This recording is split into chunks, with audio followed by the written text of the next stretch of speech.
Un adulto responsable. Contiene sistema closed caption. Este programa fue financiado con recursos del Ministerio de las TIC.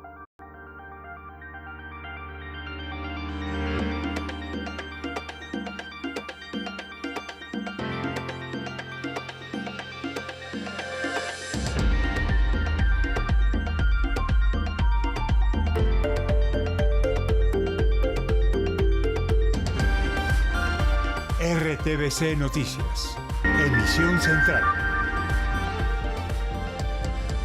Yo le pregunto cómo va a reparar a las víctimas. ¿Dónde están los recursos del narcotráfico? Trascendental cara a cara entre Ingrid Betancourt y los ex jefes de las FARC, el grupo que la secuestró y sometió a torturas durante 6 años. La organización indígena de Antioquia denuncia que en menos de una semana 3 personas han sido víctimas de minas antipersonas en Murindo, en el Urabá antioqueño. La OIA dice que 2 de ellas murieron. No dan tregua a las cifras de la pandemia, 645 muertos en las últimas horas, casos nuevos muy cerca de 30.000 y ya son más de 4 millones de contagiados en el país. Son interminables los dramas y tragedias por el COVID. Un enfermero de Bogotá enfrentó el contagio de 13 integrantes de su familia. 2 murieron. El presidente Iván Duque dijo que a pesar de la vacunación no se puede bajar la guardia y toca utilizar todavía el tapabocas. Detalles en minutos desde la Casa de Nariño. Marcha en Providencia. Exigen celeridad en el proceso de reconstrucción de la isla tras el paso del huracán Iota. Manifestantes anunciaron el desbloqueo en 3 puntos a lo largo de la avenida Simón Bolívar, esto en el suroriente de la ciudad. En uno se llegó a un acuerdo con el gobierno local. Los detalles en minutos desde la capital vallecaucana. Nairo Quintana resignó sus posibilidades de título en el Tour de Francia. El colombiano además aseguró que va por victoria de etapa. Todos los detalles en la información deportiva, los espero más adelante. Y ya está todo listo para el Cartagena Festival de Música que comienza la próxima semana. Mañana será el concierto inaugural en una acción conjunta con el Teatro de Boloña. Les cuento más detalles en la sección de Cultura.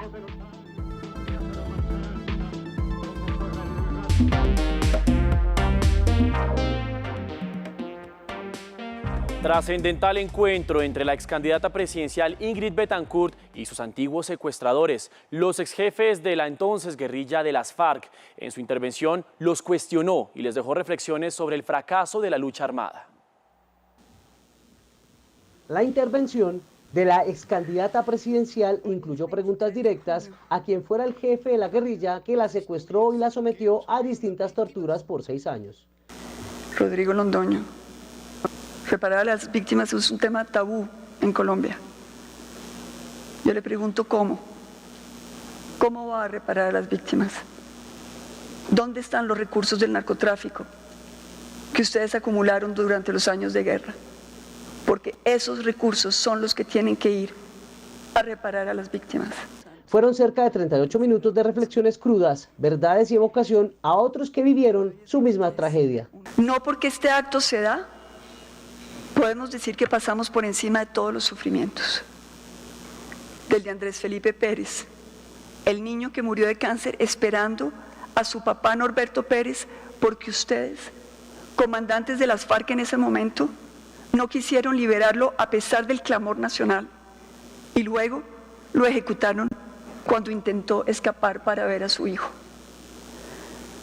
O a Peña, que lo sacaron del campo de concentración donde yo estaba, el campo de concentración de Sombra, y lo mataron como a un perro. Y todavía no sabemos dónde está su cuerpo. O a Julián Guevara, que murió sufriendo en cautiverio porque no le dieron atención médica. Ingrid habló de lo que ha sido el sufrimiento de las víctimas frente a la actitud que se encuentra sorprendente de quienes fueron sus victimarios y hoy son integrantes del partido político Comunes. Oí con emoción el relato de mis hermanos de dolor. Los oí llorar, los vi llorar y he llorado con ellos.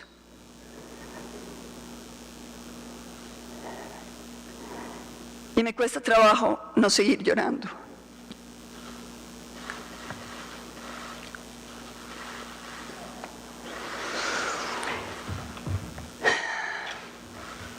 Pero debo confesarles que me sorprende que nosotros de este lado del escenario estemos todos llorando y que del otro lado no haya habido una sola lágrima. Y una de las propuestas de su intervención es la unión de los que fueron bandos contrarios en un duelo actual y colectivo. Volver a ser humanos es llorar juntos.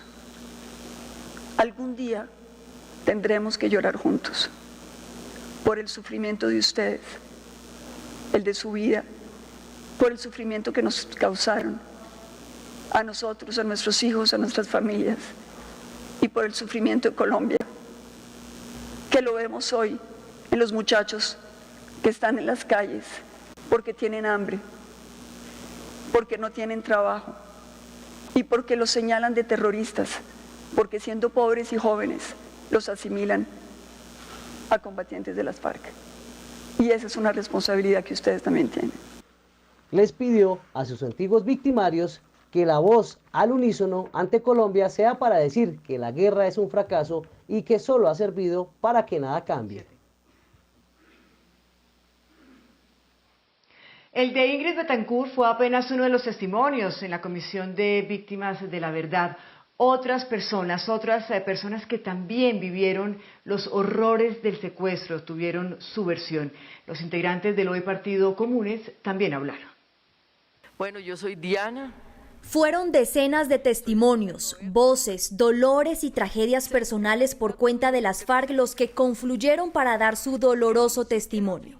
Y fue además un cara a cara con sus antiguos secuestradores. En este escenario expresaron lo que les dejó la tortura del secuestro. Vivir cerca de los bombardeos, el estar en la selva, en los cambuches, y lo inhumano del secuestro, lo inhumano, pero estar amarrado a un palo y un guardián con un fusil ahí, eso para uno, eso es terrible. Es imposible olvidarlo. Es más, no podemos olvidar.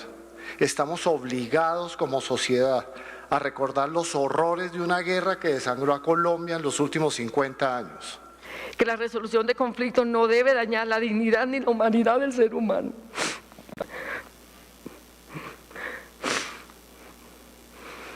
Y deben reconocer lo que pasó, que sintamos que lo que hemos hecho valió la pena. Nosotros queríamos que no fueran al Congreso, fueran a la cárcel. Pues estoy aquí para decir que esto tiene que continuar, desafortunadamente, como lo armaron, tiene que continuar. Ellos no pueden regresar a las armas. Y quienes fueron victimarios y causaron estas tragedias personales también tuvieron voz en el atril. Por eso mismo nos presentamos aquí, con la frente inclinada y el corazón en la mano, con la decisión sincera de pedir perdón por todas las conductas que reconocemos y aquellas ligadas a ellas que por alguna razón involuntaria se nos haya podido escapar. No hay palabra que pueda justificar el dolor causado.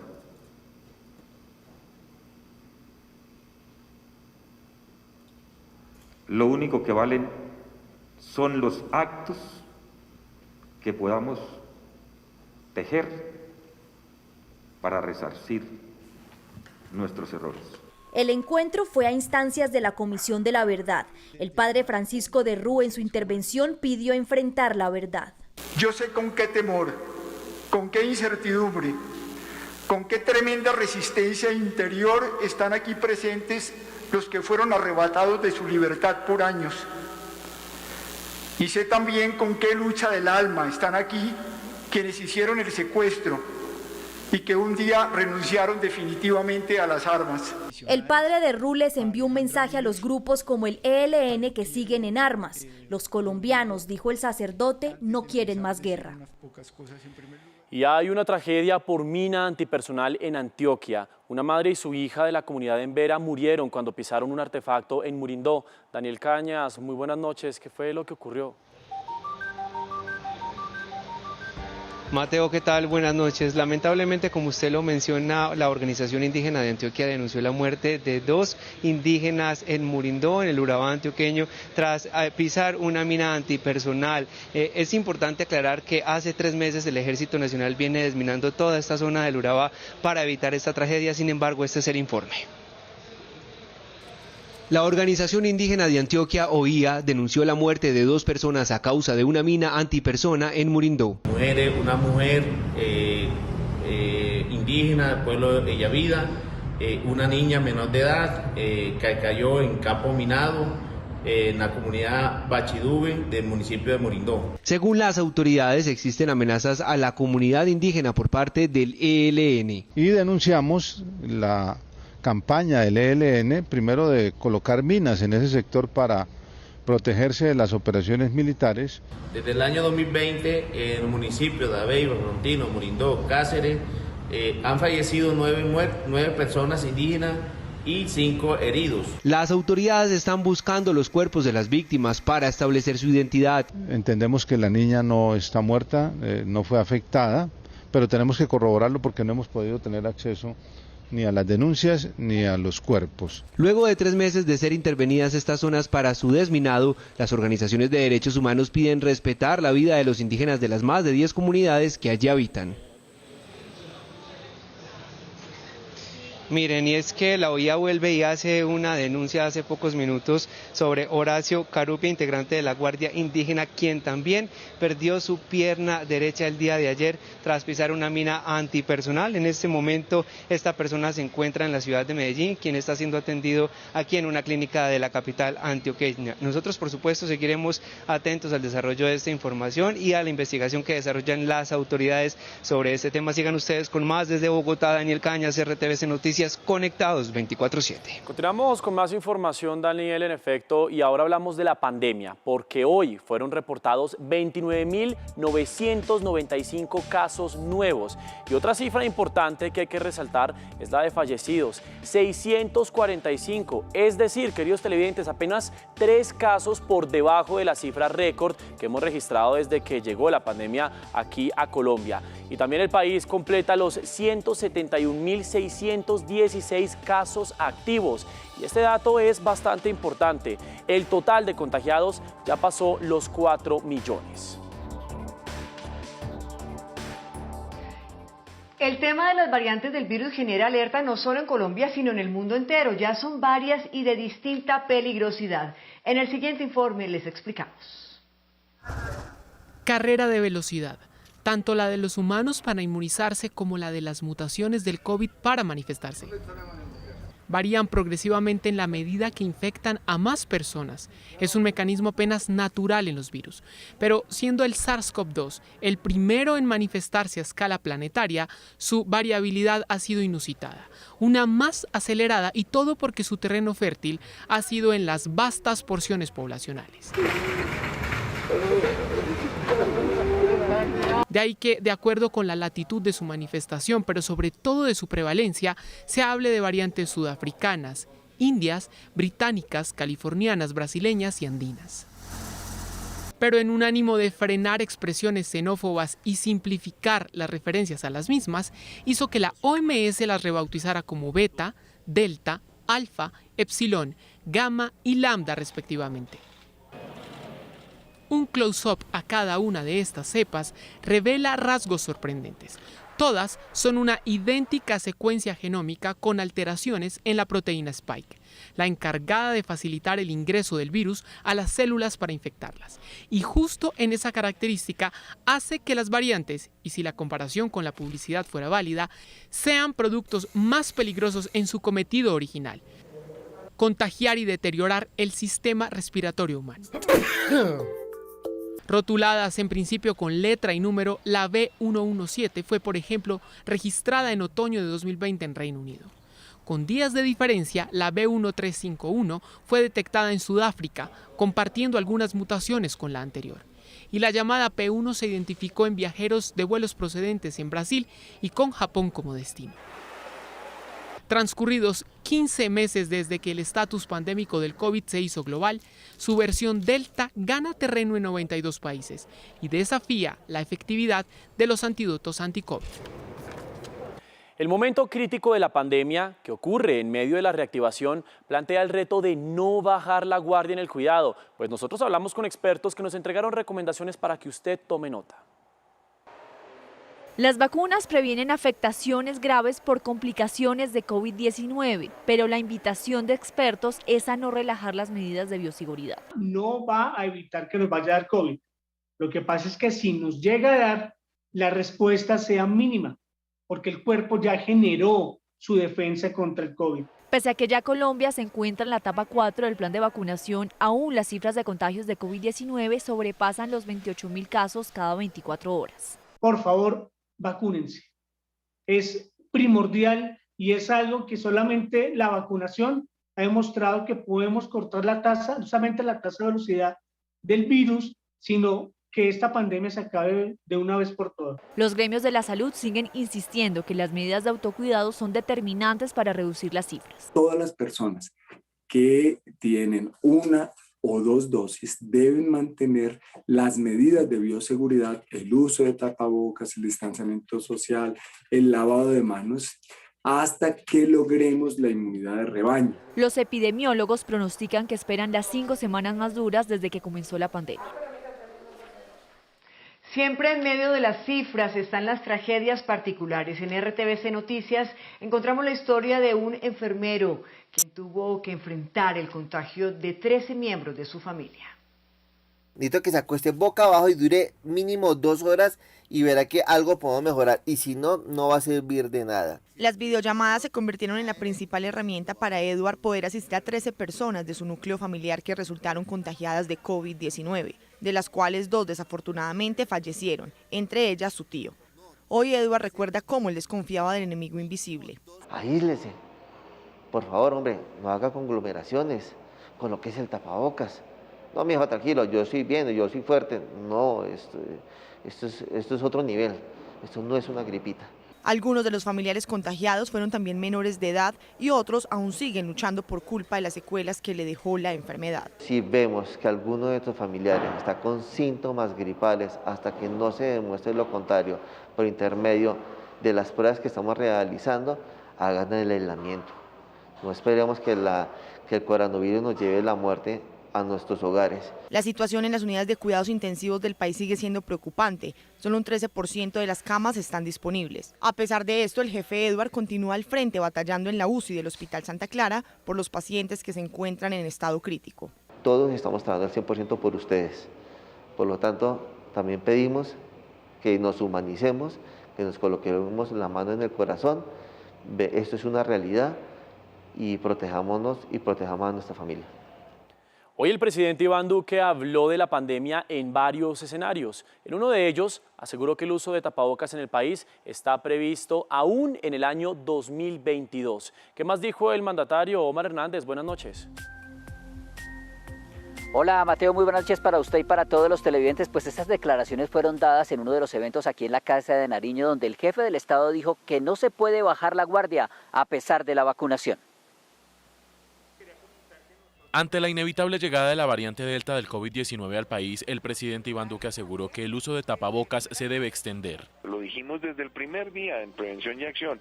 Nos tenemos que preparar para un 2020 con tapabocas, para un 2021 con tapabocas y yo me atrevo a decirlo, para un 2022 con tapabocas. El uso de las medidas de protección debe continuar a pesar de la vacunación, que según el mandatario avanza a buen ritmo. El gobierno se fijó una nueva meta. Nosotros queremos que en el mes de julio trabajemos también con gran velocidad y que podamos concluir el mes de julio con 25 millones de colombianos vacunados.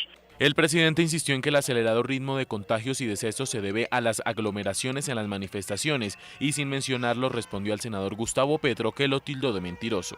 Hay unos políticos que sí deberían dejar de actuar como pirómanos, todos los días viendo a ver cómo incendian el país. Sobre posibles nuevas restricciones debido al aumento de contagios, el presidente Iván Duque aseguró que las medidas se deben tomar de manera regional, pero insistió en que la reactivación debe continuar.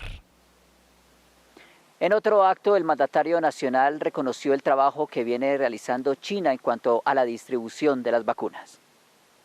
En primer lugar, quisiera expresarle a la China nuestro profundo agradecimiento por las vacunas entregadas a Colombia con el fin de proteger a nuestros ciudadanos.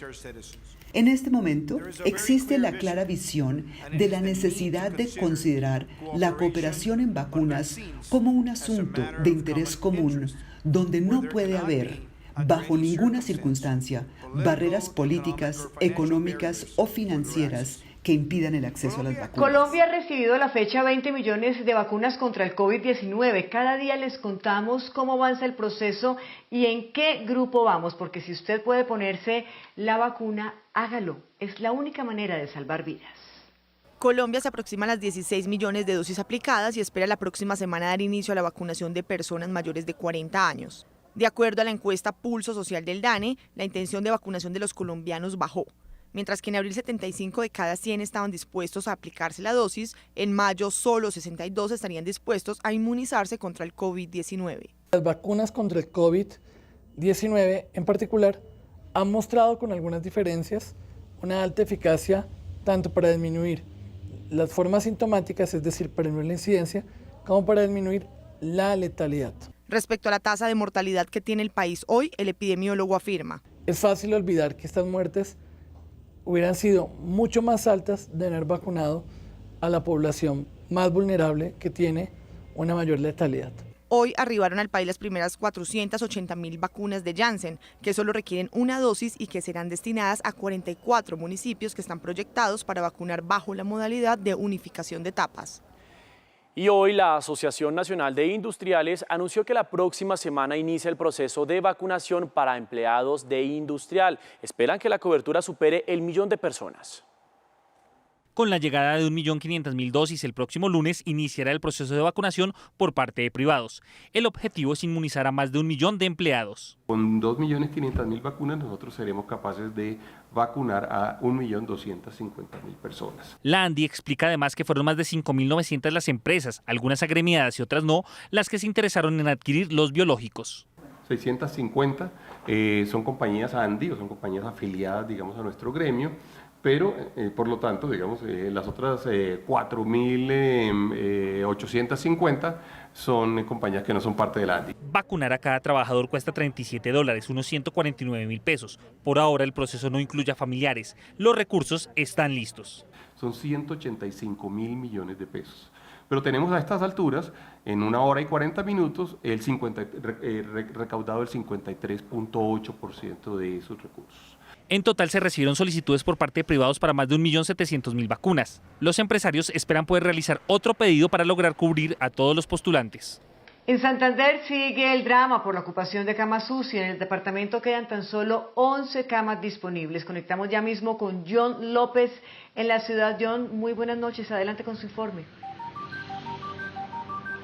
Hola Patricia, muy buenas noches. Pues mire, de esas 11 camas que usted menciona, actualmente en el departamento de Santander hay 31 personas esperando poder ocupar una de estas unidades de cuidados intensivos. 12 de ellas se encuentran en las diferentes provincias del departamento, donde la situación es más crítica aún porque muchos de sus hospitales no cuentan ni con las herramientas ni con los medicamentos necesarios para atender esta pandemia. Allí es donde comienza el drama de muchas familias, como el que les vamos a presentar a continuación. La de un hombre en el municipio de Charalá que se contagió y que tuvo que vivir un verdadero viacrucis para lograr recibir la atención necesaria. Comenzó con una tos y malestar general y fiebre. Así comenzó el drama para la familia de Buenaventura Gutiérrez, un hombre de 55 años de edad que refleja la difícil situación de los hospitales en la provincia, en este caso en Charalá, donde no fue recibido como urgencia. Después de 5 días, su salud entró en estado crítico. Ya por el estado de los exámenes que le hacían, accedieron a trasladarlo a San Gil. Para ese momento, su vida dependía de una UCI. Pues salió el internista y me dijo, él está en una situación demasiado grave, puede ser que esta noche no pase, está muy grave, no tenemos cuidados intensivos acá, todo está lleno. El desespero y la angustia obligaron a su familia a buscar una UCI en otro lugar. No había en ningún lado. Lo único que nos dijeron es que posiblemente Barranquilla lo recibía. Finalmente, apareció una UCI en el hospital de San Gil.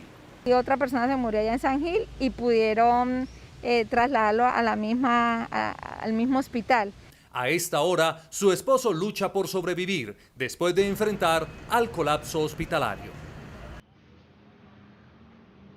Casos como ese que le acabamos de presentar son muchos en el departamento. Solamente aquí en el Hospital Universitario de Santander hay alrededor de 70 personas que a esta hora están luchando por sus vidas. Y es justo allí donde aparece la llamada terapia ECMO, que es una especie de pulmón artificial que ha logrado salvar la vida de los pacientes más críticos aquí en el departamento de Santander. Actualmente en Bucaramanga hay 24 de estas camas con esta terapia, todas en la Fundación Cardiovascular. La terapia ECMO es una de las herramientas más importantes para el manejo de los pacientes críticos de COVID y funciona de forma similar a la diálisis. Ponemos unas tuberías que extraen la sangre sin oxígeno del cuerpo, la pasan por un pulmón artificial que oxigena la sangre y ya la sangre con oxígeno vuelve y entra al cuerpo. En Bucaramanga existen 24 unidades ECMO, todas ellas en la Fundación Cardiovascular, y por la alta demanda de pacientes en estado crítico, actualmente todas están ocupadas. En pacientes que están en una circunstancia con un riesgo de mortalidad muy alto, la terapia ofrece un beneficio mejorando la posibilidad de sobrevivir. Esta es una de las técnicas que mejores resultados ha dado a nivel mundial en el manejo de pacientes con deficiencia respiratoria, en el que un 60% de las personas que la utilizan han logrado sobrevivir. En nuestra experiencia de septiembre hasta ahora, más o menos 6 de cada 10 pacientes que se someten a la terapia vuelven a sus casas bien. La sala ECMO de la Fundación Cardiovascular es la más grande de toda Latinoamérica. En Cesar, la ocupación de las UCI llegó al 85%. Por esta razón, las autoridades decidieron mantener la alerta roja hospitalaria en el departamento. Más noticias de las regiones con los periodistas de la Radio Nacional de Colombia.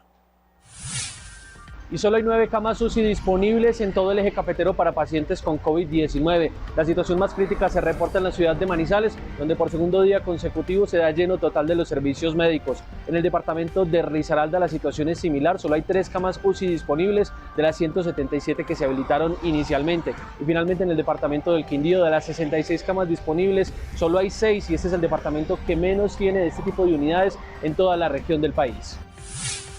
La noticia que se registra desde el Catatumbo es el aumento de casos de COVID-19 en el municipio de Ocaña. El hospital regional ha dicho que no da abasto, pues ha tenido que habilitar 22 camas en el servicio de medicina interna, 4 más en el servicio de urgencia y deshabilitar 5 camas en la unidad de cuidados intensivos debido a la falta de medicamentos y personal médico. En el Huila hay máxima alerta por el aumento de contagios de COVID-19 y también por el incremento de muertes. Y es que, a la par con estas crecientes cifras, las autoridades de salud ven con preocupación el desinterés de muchas personas por la prevención. En Mocoa y Puerto Asís inició desde hoy la vacunación contra COVID-19 para la población mayor de 18 años. Estos 2 municipios fueron priorizados en la etapa 4 de vacunación en el país y se garantizan las vacunas de AstraZeneca y Sinovac. La población deberá llevar copia de su documento de identidad y aparecer priorizado en la aplicación Mi Vacuna. Cambiamos de tema y hablamos de los casos de las personas muertas en Bogotá en medio de las manifestaciones. La más reciente víctima es un joven de 23 años en Suba. El caso está en proceso de investigación. A las 9 de la noche la situación en Suba se complicó. Un grupo de personas empiezan a agredir a los miembros de la fuerza disponible que estaban al frente del portal de Suba y también las instalaciones. El SMAT tuvo que intervenir y pasada la medianoche se genera una nueva confrontación en la que un joven de aproximadamente 23 años resulta herido. Es trasladado al hospital de Suba, donde sufre un paro cardiorrespiratorio y fallece. Inicialmente no conocemos su identificación, no porta documentos. Preliminarmente se logra establecer que tiene una lesión a la altura de la cabeza. El distrito cuestionó el actuar de la fuerza pública. Claramente, en medio de las circunstancias en que se presentan los hechos, donde hay una intervención del ESMAD y donde el tipo de artefacto con el que pudo haber sido impactado pudo haber sido el armamento del ESMAD. Al ESMAD y la policía le exigimos acatar nuestras instrucciones y protocolos. Mientras las desconozcan y no haya reforma eficaz a la policía, seguiremos teniendo riesgos a la vida. En un video en vivo transmitido por la Primera Línea en Suba, muestran el artefacto que según ellos habría lesionado al joven en su cabeza. Aquí se cadena de custodia del objeto. Mira, aquí está la sangre. aquí está la sangre. Sin embargo, será medicina legal quien determine la causa de la muerte. Preocupa a las autoridades que el grado de violencia está incrementando. Han insistido en confrontar a la policía, al SMAT, en atacarlos con armas traumáticas, con piedras, con bombas molotov, y esto ha hecho que haya un escalamiento de la violencia. La policía adelanta una investigación para dar con el paradero de quienes, según las autoridades, estarían citando por redes sociales a jóvenes para generar daños y caos en la ciudad. Y estos casos de muertes en Bogotá generaron reacciones. El personero de la ciudad habla de desborde de límites establecidos. El personero lamentó las 2 muertes en las últimas horas en las localidades de Usme y Suba, en medio de manifestaciones, y habló de deterioro de la legitimidad. Que todo acto que desborde los límites establecidos en la institucionalidad respecto de la aplicación de sus protocolos y procedimientos vulnera gravemente los derechos y libertades de la población, deteriorando la legitimidad. El Comité de Derechos Humanos del Consejo de Bogotá radicó hoy un informe ante la CIDH sobre la situación de derechos humanos en la ciudad. El Comité de Derechos Humanos se distancia del informe que radicó la alcaldía ante la Comisión Interamericana de Derechos Humanos. Lo primero que tenemos que decir es que no se asume la grave violación de derechos humanos que ha existido en la ciudad por parte de la fuerza pública. Los hechos ocurren apenas horas después de la renuncia del director de Derechos Humanos de la alcaldía, Andrés Zidárraga, en medio de aparentes diferencias con la administración por el tema de derechos humanos. En entrevista con el programa radial Señal de la Mañana de Radio Nacional de Colombia, el presidente Iván Duque respondió al informe de derechos humanos de la ONU, cuyo reporte revela que las cifras de muertos en medio de las manifestaciones en Colombia podría ascender a 54. El duro pronunciamiento del presidente Iván Duque sobre el informe de Michelle Bachelet de la ONU fue durante una entrevista con la Radio Nacional de Colombia. Allí pidió precisión con el estudio de lo que ocurrió en el país durante los casi 50 días de protestas. Yo creo que es muy importante en esto siempre obrar con mucha sinceridad y con mucha capacidad, primero de análisis, sin que esto esté matizado por elementos políticos. Ante la petición de Bachelet de que los responsables sean llevados a la justicia, el mandatario respondió que Colombia tiene instituciones sólidas. Claramente, las cifras que se han aludido en algunos reportes son significativamente distantes a las cifras que ha compartido la Fiscalía General de la Nación, y es en virtud de eso que se tienen que hacer esas observaciones. Se refirió a la recurrente propuesta de una reforma a los cuerpos de policía. Dijo que su gobierno camina en esa dirección. En Cali fueron levantados 3 bloqueos en las últimas horas. Carlos Gutiérrez, buenas noches. Detalles. Mateo, muy buenas noches y televidentes. Hay un primer punto que estamos hablando de la avenida Simón Bolívar con carrera 39 que fue desbloqueado por parte de manifestantes luego de llegar a acuerdos con la administración municipal. Hay otros 2 puntos, estamos hablando del sector de Calipso y el sector de Puerto Madera, donde los manifestantes anunciaron que van a levantar todas las barricadas que se encuentran en el lugar. Con eso se aspira a que esta parte de Cali, estamos hablando del suroriente de la ciudad, sea habilitado y el corredor y la movilidad también permita que regrese a este punto de la ciudad. Integrantes de la primera línea anunciaron que los bloqueos de Calipso y Puerto Madera, oriente de Cali, serán levantados. Se va a hacer el retiro físico, pero Puerto Madera siempre va a existir en sus huertas, en sus sistemas acuapónicos, en sus bibliotecas. Consideran que es necesario buscar el diálogo para avanzar en el proceso de transformación social. Puerto Madera quiere hacer representación a nivel nacional, haciendo paro barrial. La alcaldía celebró la decisión y aseguró que ya es necesario la movilidad en ese sector, afectado por más de 50 días. Donde hombres y mujeres vecinos del sector estaban sufriendo la rudeza del bloqueo. De otro lado, gracias a un acuerdo entre la alcaldía y jóvenes de primera línea de la avenida Simón Bolívar con carrera 39, también fue desbloqueada la vía. A partir del concepto de la reconstrucción interna, para poder encontrar, digamos, lo que estamos viendo hoy, que son soluciones a la problemática. Seguridad alimentaria, el tema de empleabilidad, el tema de acompañamiento psicosocial acompañado de salud y el tema del emprendimiento. Esos son los puntos que se han colocado de cumplimiento inmediato. Con el apoyo de la comunidad, los 3 puntos se regresarán a la normalidad, mientras continúan las mesas de concertación.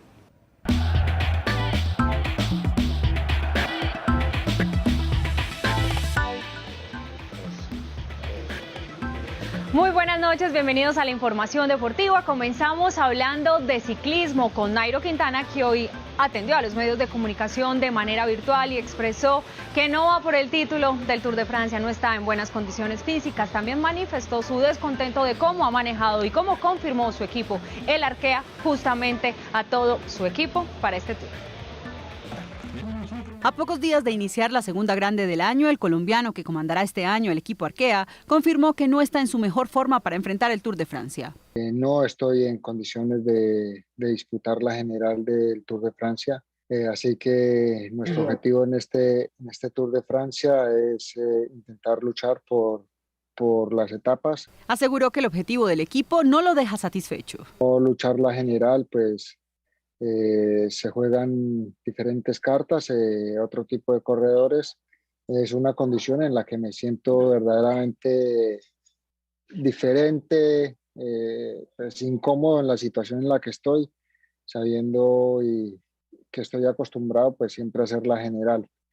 Quintana cree que la unidad es lo más importante y siempre trabajan por dejar en alto el nombre de Colombia. Creo que podemos hacer un tour maravilloso para todos los colombianos, que aquí no somos como en la política, el verde, el rojo y el azul. Nosotros somos todos colombianos y entonces hay a veces mucha polémica. ¿Usted es de Nairo o es de Rigo? En entrevistas luchamos es por nuestra gente, damos todo nuestro corazón por nuestro país. El Tour de Francia se disputará desde este sábado 26 de junio hasta el próximo 18 de julio. Y ahora hablamos de tenis porque justamente María Camila Osorio comenzó con pie derecho sus aspiraciones de clasificación al cuadro principal de Wimbledon. La colombiana hoy tuvo una victoria ante la taiwanesa en Julian con parciales de 6-4, 3-6 y 6-4 en el segundo partido del cuadro clasificatoria. María Camila enfrentará a las 5 a.m. hora colombiana a la húngara Pana Udvardi, número 232 del escalafón mundial. Más adelante volvemos con más información deportiva.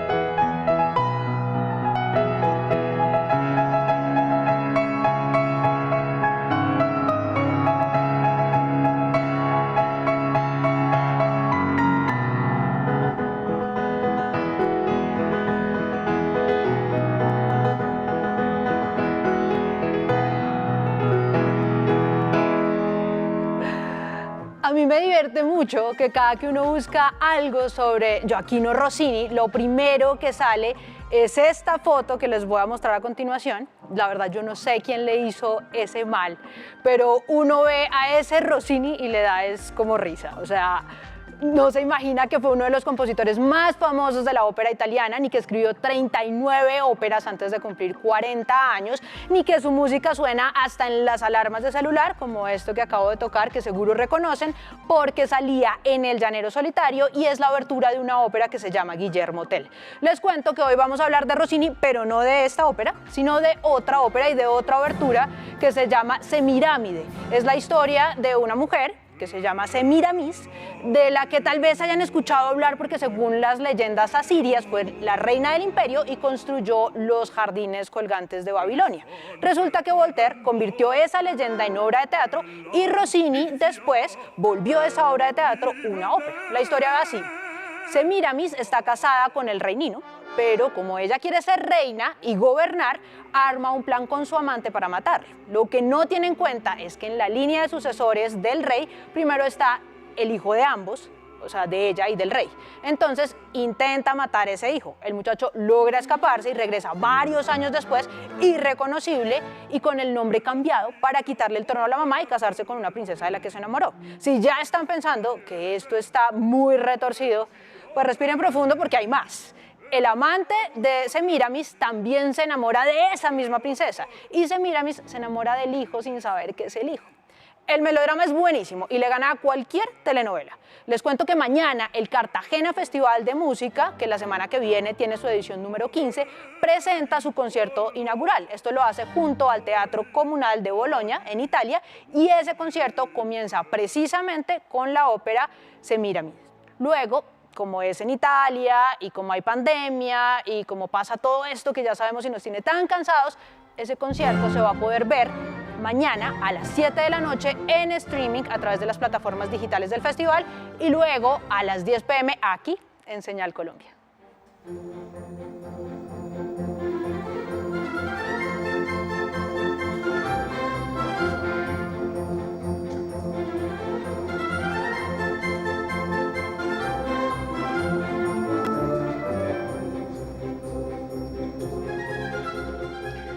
Vamos ahora a las regiones porque hoy se cumplió en Providencia la llamada Marcha por la Dignidad. Los manifestantes protestan por la manera como se desarrolla la reconstrucción de la isla.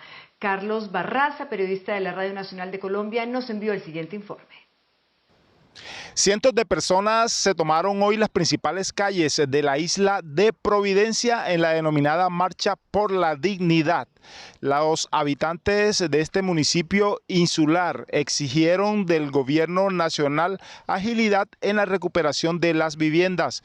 Entre los manifestantes se sumaron los artistas de la casa, entre ellos el famoso cantante Jiggy Drama. Apoyar a la gente de Providencia, que tal vez lo que estamos viendo o lo que nos quieren mostrar en redes sociales, tal vez de la situación de Providencia, pueda que sea un poco diferente a lo que en verdad está viviendo mucha gente de allá, muchos conocidos que tengo. Entonces no podemos ser ajenos aquí en San Andrés, tenemos que también mostrar empatía porque también todos somos parte del archipiélago, todos somos raizales y siento que estas iniciativas son las que nos hacen despertarnos. La mayor preocupación de los habitantes de Providencia se da por el inicio de la temporada de huracanes y ciclones del 2021, así como la entrada de la ola invernal. Cientos de personas todavía se siguen mojando en las carpas donde están viviendo. Radio Nacional de Colombia y RTVC Noticias, conectados 24/7. Y tras 22 años fue reactivada la obra de pavimentación de la vía Quibdó-Pereira. Informe de Karina Prado, periodista de la Radio Nacional de Colombia. Buenas noches. El director general del Instituto Nacional de Vías, INVÍAS, Juan Esteban Gil, aseguró que con la culminación de la pavimentación de la vía que de Quibdó conduce a Pereira, se estaría conectando al departamento con el centro del país. Además, afirmó que son 350.000 millones de pesos la inversión de esta importante obra.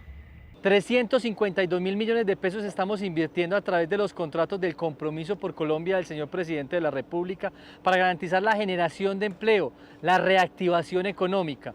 Y de primera mano estuvimos con nuestro Contralor General, el doctor Carlos Felipe Córdoba. También estuvimos con el gobernador de Risaralda y el gobernador de Chocó, realizando una inspección a los avances en la construcción. Por su parte, el gobernador del Chocó, Ariel Palacios Calderón, aseguró que la terminación de este tipo de infraestructura vial es un sueño para todos los chocuanos. Radio Nacional de Colombia y RTVC Noticias, conectados 24/7. El proyecto del puente Chirajara entre la vía Bogotá-Villavicencio, que recordemos terminó en tragedia y se desplomó, será reiniciado. La concesionaria dijo que empezaría de nuevo la obra. El 15 de enero de 2018, una pila del puente Chirajara, ubicado en la vía Bogotá-Villavicencio, se derrumbó por fallas en su infraestructura y 9 obreros fallecieron. 6 meses después, la concesionaria Coviandes realizó la implosión de lo que quedó de la obra para iniciar la reconstrucción del viaducto que se suponía debía entrar en operación en febrero de 2021. Sin embargo, tras varias investigaciones inconclusas y aún sin saber la razón exacta del por qué se desplomó el puente, el proceso se retrasó y hasta hoy inició la construcción del nuevo puente de 421 metros de longitud. Las obras en la vía al llano tardarán 32 meses y según Coviandes se entregará hasta principios de 2024. Vamos con información de servicio porque excombatientes de las FARC en condición de discapacidad pueden certificar su condición en secretarías de salud, lo que les da acceso a programas de ayuda. Andrés Felipe Ríos es excombatiente de las FARC. El conflicto lo dejó en condición de discapacidad.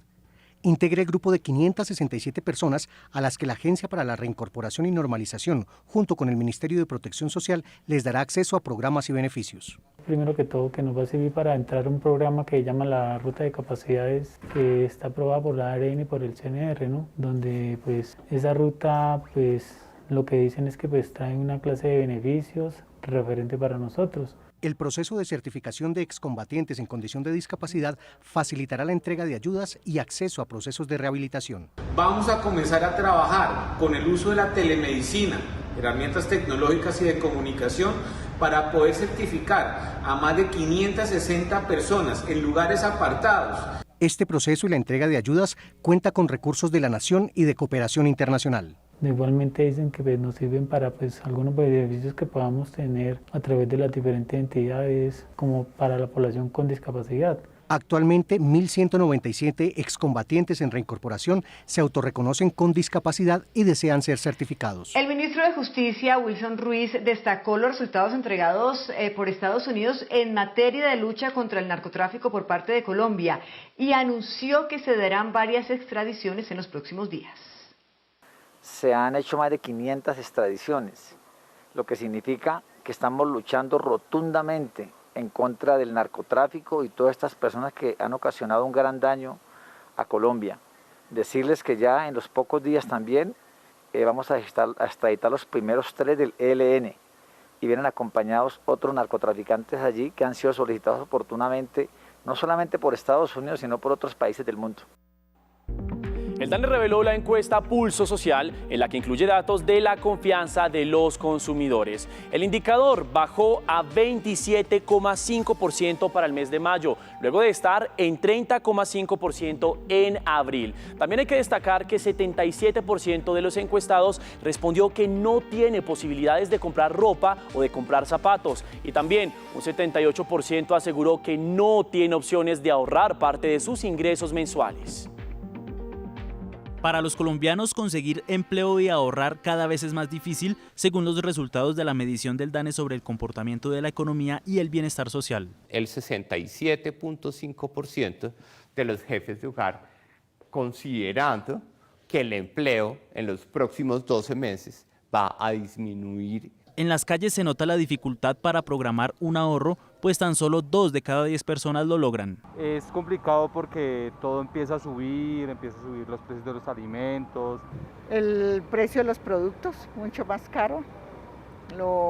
La luz, el agua, el arriendo, o sea, ya no se puede ahorrar. Porque si la gente no tiene para comprarnos, pues uno cómo ahorrar.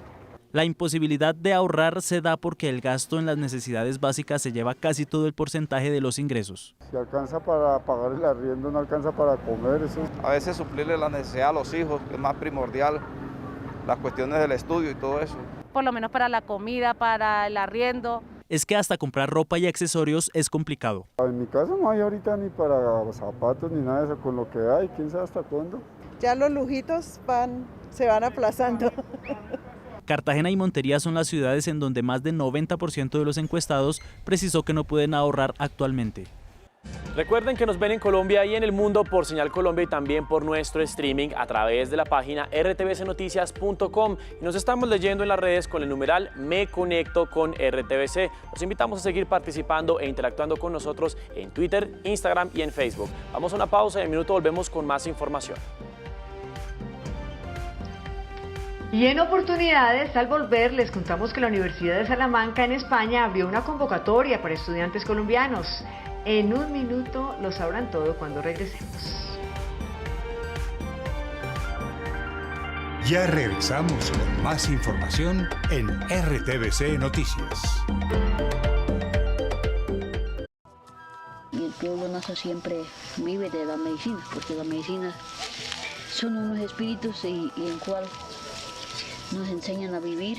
Una sabedora de medicina ancestral le enseña a su nieta a interpretar las señales de la naturaleza para que se convierta en la guía espiritual y medicinal de su comunidad. El sueño de mi vida es ser como mi abuela, médica tradicional, porque ella ayuda a curar gente. Seleccionado en la convocatoria de producciones étnicas de 2020 de Señal Colombia y Mincultura. Documental Camino a la Medicina Ancestral, lunes 5 de julio a las 7:30 de la noche, por Señal Colombia. Estás viendo RTVC Noticias.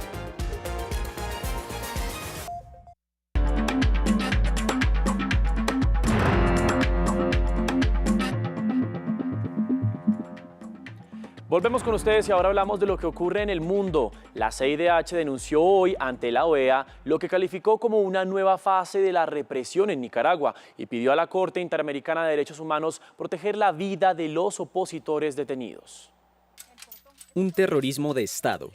Así define Cristian Tinoco lo que está viviendo Nicaragua bajo el régimen de Daniel Ortega. Ella es hija de Víctor Hugo Tinoco, un exguerrillero que luchó junto a Ortega contra la dictadura de los Somoza a finales de los años 70. Se llevaron celular, laptop, tablet. Hace 10 días, Tinoco fue detenido por supuestamente estar en contra del gobierno, al igual que otros 18 opositores que han sido arrestados durante este mes. 10 policías, incluyendo antimotines, entran por esta puerta y yo les salgo aquí al encuentro. A pesar de haber sido un antiguo aliado de Ortega y compañero de lucha con el Frente Sandinista, a Tinoco le salió caro criticar al actual presidente que va en busca de un cuarto mandato consecutivo. Mi padre luchó junto a ellos, ¿verdad?, para que se liberara nuestro país de una dictadura y ahora resulta que Daniel Ortega viene a ser un dictador, para mí, peor que Anastasio Somoza por todos los secuestros que está haciendo. Cristian, de 40 años, tiene cáncer y aunque la enfermedad va en un proceso avanzado, ella dice que no dejará que la dictadura la venza. El cáncer como enfermedad, pues te puede vencer porque pues simplemente es una enfermedad y tiene un fin, ¿no? Y más cuando hay metástasis, pero no la dictadura. ¿Por qué? ¿Por qué? Porque nosotros queremos una Nicaragua libre. Cristian espera que su padre recupere la libertad y que sea protegido por organismos internacionales. El borrador de un informe clave de la ONU sobre calentamiento global, que no verá la luz sino hasta el próximo año, revela que realmente el calentamiento global será irreversible en la Tierra y que va a afectar toda la vida del planeta en los próximos 30 años. Lo peor está por llegar.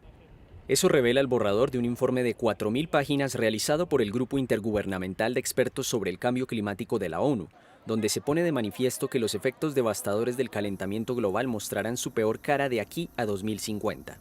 El informe, al cual tuvo acceso exclusivo la agencia France Presse, muestra que un aumento de la temperatura superior a 1,5 grados centígrados ya podría provocar progresivamente consecuencias graves durante siglos. Al respecto, se pronunció la activista sueca Greta Thunberg. Confirma lo que ya sabíamos, que la situación es muy grave y que debemos actuar ahora mismo. Los autores del informe señalan que al superar los 2 grados centígrados, hasta 80 millones de personas más que las de ahora sufrirían de hambre en 2050 y 130 millones podrían caer en la pobreza extrema en la próxima década. Además, 400 millones de habitantes padecerían escasez de agua y unos 420 millones adicionales estarían expuestos a calores extremos, superando los límites de resistencia del organismo humano. Los éxodos masivos, la malnutrición, las enfermedades y la extinción de especies en el planeta serían otros de los aspectos alarmantes. Y las ciudades costeras, que han ostentado históricamente un gran poder comercial y cultural, estarían bajo seria amenaza por su cercanía al mar y el aumento de su nivel. El vasto informe, que deberá ser aprobado por los 195 Estados miembros de la ONU y será publicado solo hasta febrero de 2022, afirma que los niños que nacen hoy sentirán con fuerza ese impacto negativo antes de que cumplan 30 años. Vamos ahora con información de España porque los 9 líderes separatistas catalanes fueron liberados luego de 3 años de prisión. Cientos de simpatizantes acompañaron su regreso a la libertad. 2 años atrás, España era titular a nivel internacional por apresar a 9 líderes que promovieron una consulta para separar Cataluña del país ibérico. Hoy, esta es la imagen que le da la vuelta al mundo, la de su libertad.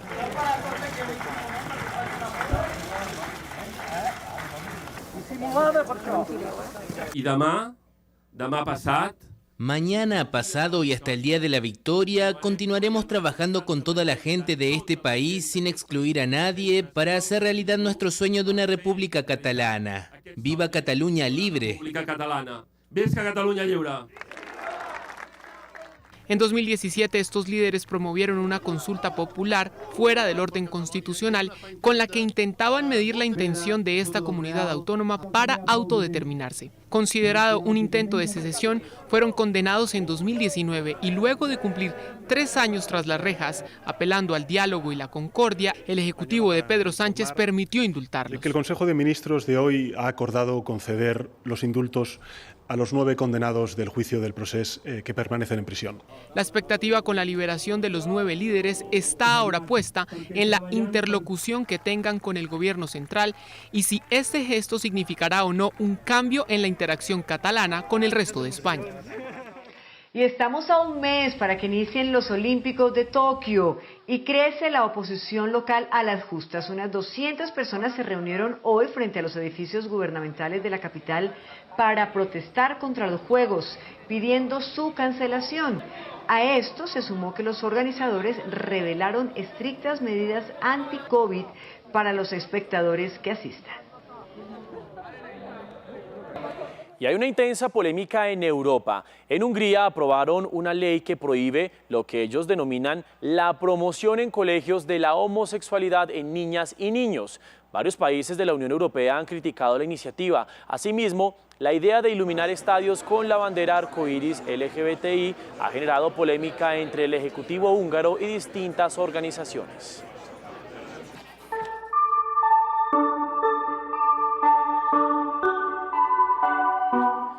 Vamos ahora con oportunidades y hablamos de la Universidad de Salamanca en España porque abrió una convocatoria para estudiantes colombianos que quieran cursar carreras como en distintas áreas. Ya les contamos cuáles. En oportunidades de becas en España, vaya a la página rel-medioin.usal.es/ diríjase a la opción Proyectos, Programas y dé clic en la categoría Becas Internacionales de la USAL. Seleccione becas de grado 2021-2022 y luego convocatoria en donde se va a desplegar un documento PDF con algunos requisitos como fotocopia del pasaporte, fotocopia de las certificaciones académicas alcanzadas y una acreditación de nivel B2 en idioma español. La beca tiene la duración de un curso académico con opción de ser renovada para 2022 si se cumple con el 75% de los créditos matriculados. Esta oportunidad cubre alojamiento y manutención en las residencias de la universidad. Vaya a la ventana anterior y dé clic en formulario de solicitud online, llene sus datos personales y dé enviar. Recuerde que tiene plazo hasta el 25 de junio de 2021 y muy importante, si quiere seguir informado 24/7, nos puede seguir en todas las redes sociales como RTVC Noticias.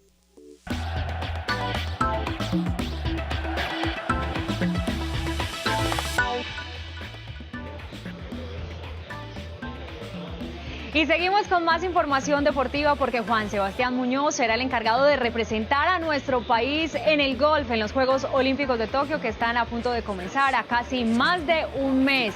Pues con esto ya Colombia logra su cupo 55 para estas Olimpiadas. Muñoz clasificó por su ranking en la Federación Internacional de este deporte. Y entonces se siguen sumando más atletas. De los clasificados para la competencia en golf, Muñoz fue ubicado en el puesto 24 de 60. Las competencias de golf se realizarán del 29 de julio al 1 de julio. Y todo se alegra que comiencen ya los Olímpicos. Max Verstappen hoy fue bastante polémico en la Fórmula 1, pues aseguró que Lewis Hamilton no es para nada especial, que los ha logrado gracias a su bólido, a su carro. Pues Verstappen, que lidera la competencia de pilotos para el equipo Red Bull, tiene 8 puntos de ventaja sobre Hamilton. La gran carpa se llena de picante, ya que este fin de semana se realizará la válida del circuito de Austria. ¿Qué dicen ustedes? ¿Hamilton es el especial o será su carro? Hasta aquí la información deportiva, nos encontramos mañana. Chao.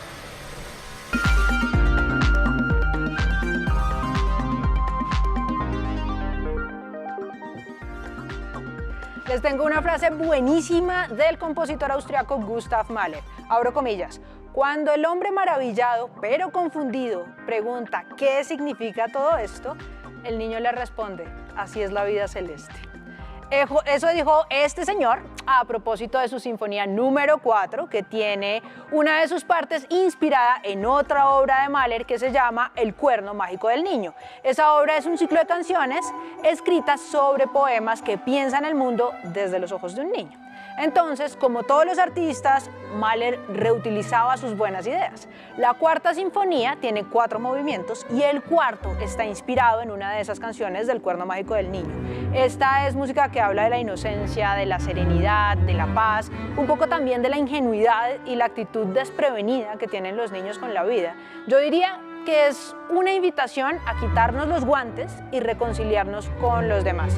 Dejar de estar siempre a la defensiva y encontrando el peor lado de todo lo que nos pasa. Bueno, pues les cuento que la Orquesta Filarmónica de Medellín va a estar presentando esta sinfonía, la número 4 de Gustav Mahler, compuesta entre 1899 y 1900, el próximo sábado 26 de junio en el Teatro Metropolitano de Medellín. El montaje tendrá a Alejandro Roca como director y a la soprano Eliana Piedradita como solista invitada.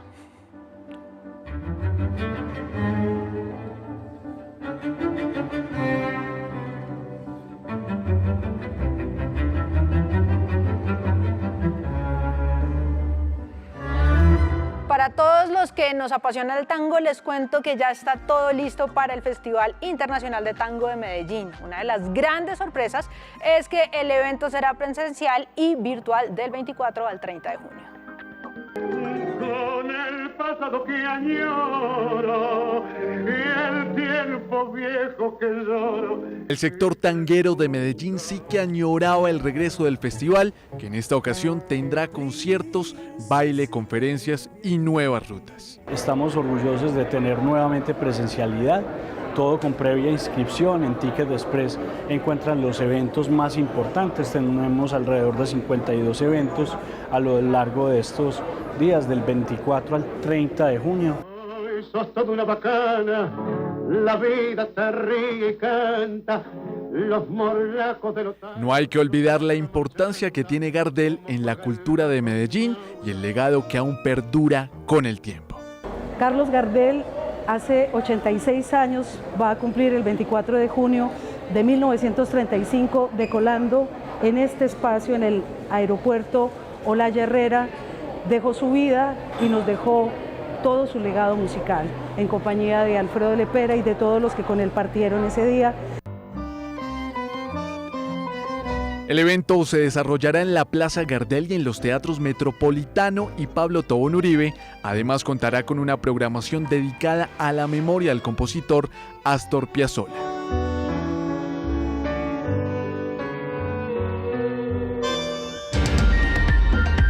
RTBC Noticias, emisión central. A continuación,